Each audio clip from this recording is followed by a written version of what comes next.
भरत का अयोध्या लौटना की कथा। राम ने भरत को हृदय से लगा लिया और कहा, भैया भरत, तुम तो अत्यंत नीतिवान हो। क्या तुम समझते हो कि मुझे राज्य के निमित्त पिता के वचनों को भंग कर देना चाहिए? क्या धर्म से पतित होना उचित है? जो कुछ भी हुआ उसमें तुम्हारा कोई भी दोष नहीं है। तुम्हें दुखी और लज्जित होने की किंचित मात्र भी आवश्यकता नहीं है।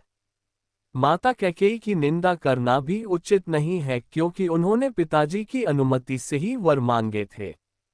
मेरे लिए माता कैकेयी और माता कौशल्या दोनों ही समान रूप से सम्माननीय हैं। तुम्हें ज्ञात है कि मैं पिताजी की आज्ञा का उल्लंघन कदापि नहीं कर सकता।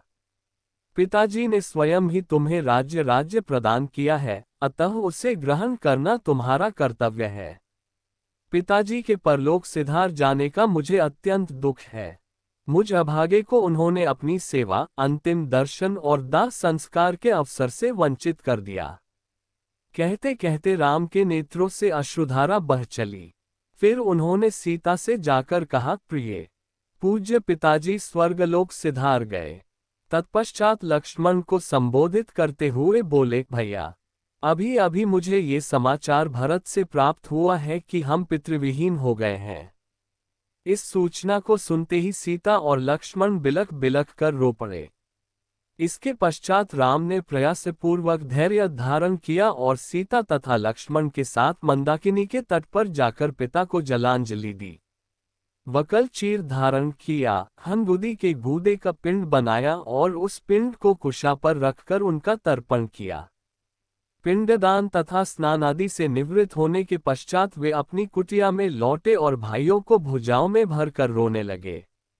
उनके आर्तनाद को सुनकर गुरु वशिष्ठ तथा सभी रानियां वहां आ पहुंची।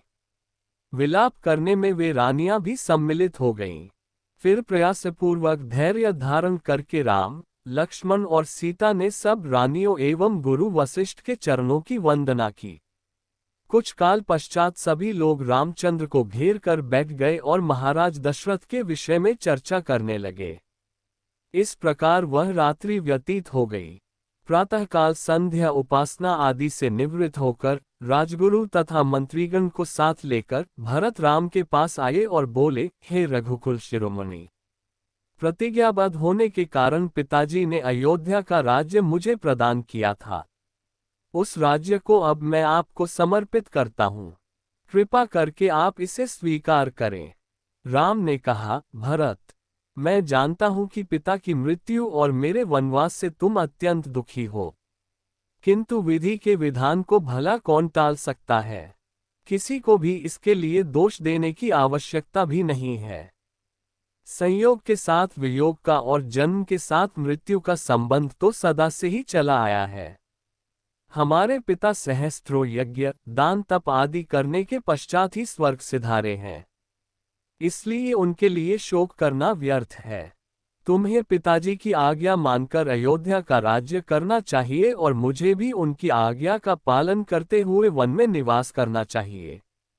ऐसा न करने से मुझे और तुम्हें दोनों को ही नरक की यातना भुगतनी पड़ेगी। राम के ये तर्कपूर्ण वचन अकाट्य थे। इन वचनों को सुनकर भरत ने हाथ जोड़कर कहा, हे आर्य, इस दुर्घटना के समय मैं अपने नाना के घर में था। मेरी माता की मूर्खता के कारण ही यह सारा अनिष्ट हुआ। मैं भी धर्माधर्म का कुछ ज्ञान रखता हूँ, इसीलिए मैं आपके अधिकार का अपहरण कदापि नहीं कर सकता। आप क्षत्रिय हैं और क्षत्रिय का धर्म जटा धारण करके तपस्वी बनना नहीं अपितु प्रजा का पालन करना है। आपसे आयु, ज्ञान, विद्या आदि सभी में छोटा होते हुए भी मैं सिंहासन पर कैसे बैठ सकता हूँ। इसीलिए आपसे प्रार्थना करता हूँ कि आप राजसिंहासन पर बैठकर मेरे माता को लोक निंदा से और पिताजी को पाप से बचाइए, अन्यथा मुझे भी वन में रहने की अनुमति दीजिए। रामचंद्र ने भरत को फिर से समझाते हुए कहा, पिताजी ने तुम्हें राज्य प्रदान किया है और मुझे 14 वर्ष के लिए वनवास की आज्ञा दी है। जिस प्रकार मैं उनके वचनों पर श्रद्धा रखकर उनकी आज्ञा का पालन कर रहा हूँ, उसी प्रकार तुम भी उनकी आज्ञा को अकाट्य मानकर अयोध्या पर शासन करो। उनके वचनों की यदि हम अवहेलना करेंगे तो उनकी आत्मा को क्लेश पहुंचेगा। तुम्हें राजकार्य में समुचित सहायता देने के लिए शत्रुघ्न तुम्हारे साथ हैं ही। पिताजी को अपनी प्रतिज्ञा के ऋण से मुक्ति दिलाना हम चारों भाइयों का कर्तव्य है। रामचंद्र के वचनों को सुनकर अयोध्या के अत्यंत चतुर मंत्री जाबाली ने कहा, हे रामचंद्र, सारे नाते मिथ्या हैं। संसार में कौन किसका बंधु है? जीव अकेला ही जन्म लेता है और अकेला ही नष्ट होता है। सत्य तो यह है कि इस संसार में कोई किसी का संबंधी नहीं होता। संबंधों के मायाजाल में फंसकर स्वयं को विनष्ट करना बुद्धिमानी नहीं है। आप पितृऋण के मिथ्या विचार को त्याग दें और राज्य को स्वीकार करें। स्वर्ग, नरक, परलोक, कर्मों का फल आदि सब काल्पनिक बातें हैं। जो प्रत्यक्ष है वही सत्य है। परलोक की मिथ्या कल्पना से स्वयं को कष्ट देना आपके लिए उचित नहीं है।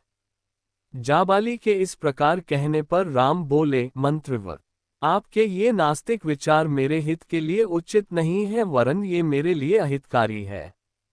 मैं सदाचार और सच्चरित्रता को अत्यधिक महत्व देता हूँ। यदि राजा ही सत्य के मार्ग से विचलित होगा तो प्रजा भी उसका ही अनुसरण करेगी और कुपथगामी हो जाएगी। मैं आपके इस अनुचित मंत्रणा को स्वीकार करने में असमर्थ हूँ। मुझे तो आश्चर्य के साथ ही साथ दुख इस बात का है कि परम आस्तिक तथा धर्मपरायण पिताजी ने आप जैसे नास्तिक व्यक्ति को मंत्री पद कैसे प्रदान किया। राम के इन रोषपूर्ण वचनों को सुनकर जाबाली ने कहा, राघव, मैं नास्तिक नहीं हूँ। भरत के बारंबार किए गए आग्रह को आपके द्वारा अस्वीकार करने के कारण ही मैंने ये बातें कही थीं। मेरा उद्देश्य केवल आपको लौटा ले जाना ही था। आपको लौटा ले जाने के लिए मेरी मंद बुद्धि में इन बातों के अतिरिक्त और कोई उपाय ही नहीं सूझा। किसी भी प्रकार से राम ने भरत की प्रार्थना को स्वीकार नहीं किया। विवश होकर भरत ने हाथ जोड़कर कहा, हे तात, मैंने अटल प्रतिज्ञा की है कि मैं आपके राज्य को ग्रहण नहीं करूंगा। यदि आप पिताजी की आज्ञा का पालन ही करना चाहते हैं तो अपने स्थान पर मुझे वन में रहने की अनुमति दीजिए। आपके बदले मेरे वन में रहने से भी पिता को माता के ऋण से मुक्ति मिल जाएगी।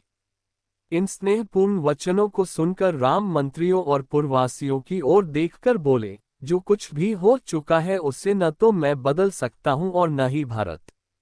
वनवास की आज्ञा मुझे हुई है, न कि भारत को। मैं माता कैकेयी के कथन और पिताजी के कर्म दोनों को ही उचित समझता हूँ। मातृभक्त, पितृभक्त और गुरुभक्त होने के साथ ही साथ भरत सर्वगुण संपन्न भी हैं। अतः उनका ही राज्य करना उचित है। जब राम किसी भी प्रकार से अयोध्या लौटने के लिए राजी नहीं हुए तो भरत ने रोते हुए कहा, भैया, मैं जानता हूं कि आपकी प्रतिज्ञा अटल है, किंतु ये भी सत्य है कि अयोध्या का राज्य भी आप ही का है।